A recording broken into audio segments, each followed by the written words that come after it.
கர்த்தருடைய நாமத்தை மேன்மை பாராட்டணும்னா நமக்கு அவருடைய நாமம் என்ன செய்திருக்கணும், தெரிந்திருக்கணும். எது அவருடைய நாமம்? இன்றைக்கு அநேகர் சொல்லுவாங்க அவருடைய நாமம் என்ன, அவருடைய பேர் கர்த்தர், இயேசு கிறிஸ்து, பரிசுத்த ஆவியானவர், பிதா என்பதெல்லாம் அவருடைய என்னது பேரா இருக்கிறது. அது அவருடைய நாமம் அநேகர் சொல்லுவாங்க.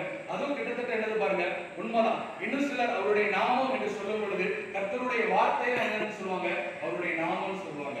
ஆனால் வேதத்துல இருந்து இன்னும் நம்ம ஆழமாய் பார்க்கும் பொழுது அவருடைய நாமம் என்ன அதை பார்ப்போம். எல்லாரும் யாத்திராகமத்தை எடுத்துக்கொள்ளுங்க.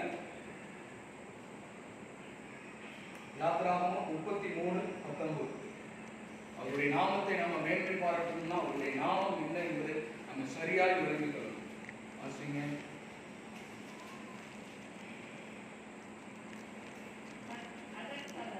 அதற்கு அவர், என்னுடைய தயையை எல்லாம் நான் உனக்கு முன்பாக கடந்து போக பண்ணி என்னுடைய நாமத்தை என்ன செய்வேன், உனக்கு முன்பாக கூறுவேன். போதும் பாருங்க, இந்த ஆண்டவர் மோசேக்கு சொல்றார். மோசே என்ன செய்வார்னா, இதுக்கு முன்னால உள்ள வசனத்தை நீங்க வாசித்து பார்த்தீங்கன்னா, கர்த்தாவே உடைய மகிமை எனக்கு என்ன செய்யும், காண்பித்தரும்னு ஆண்டவர்கிட்ட கேட்பாரு. அப்பதான் ஆண்டவர் சொல்வார், என்னுடைய தயையை உனக்கு முன்பாக கடந்து போக பண்ணி என்னுடைய நாமத்தை நான் என்ன செய்வேன், உனக்கு கூறுவேன் ஆண்டவர் சொல்வார். அப்போ அவருடைய நாமம் என்ன பாருங்க. அடுத்த அதிகாரத்தை திருப்பிக் கொள்ளுங்க. 34:5 வாசிங்க.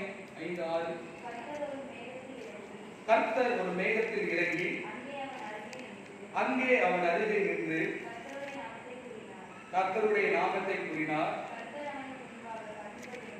கர்த்தர் அவனுக்கு முன்பாக கடந்து போகிற போது அவர் கர்த்தர் கர்த்தர் இரக்கமும் கிருபையும் நீடிய சாந்தமும் மகா தயவும் சத்தியமும் உள்ளது.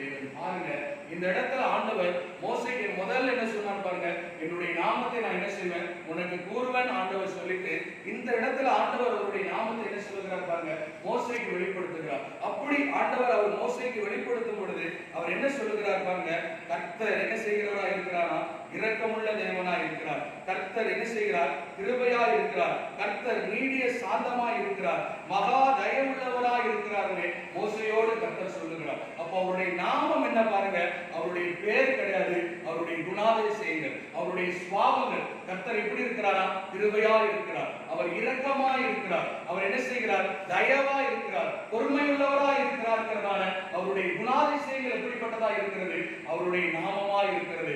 அந்த பரிசுத்த நாமத்தை என்ன செய்யணுமா, நீங்களும் நானும் மேன்மை பாராட்டணும். அந்த பரிசுத்த நாமத்தை நீங்களும் நானும் மேன்மை பாராட்டும் பொழுதுதான் நம்முடைய இருதயத்தில் என்ன தங்கி இருக்கும், மகிழ்ச்சி தங்கி இருக்கும். நம்முடைய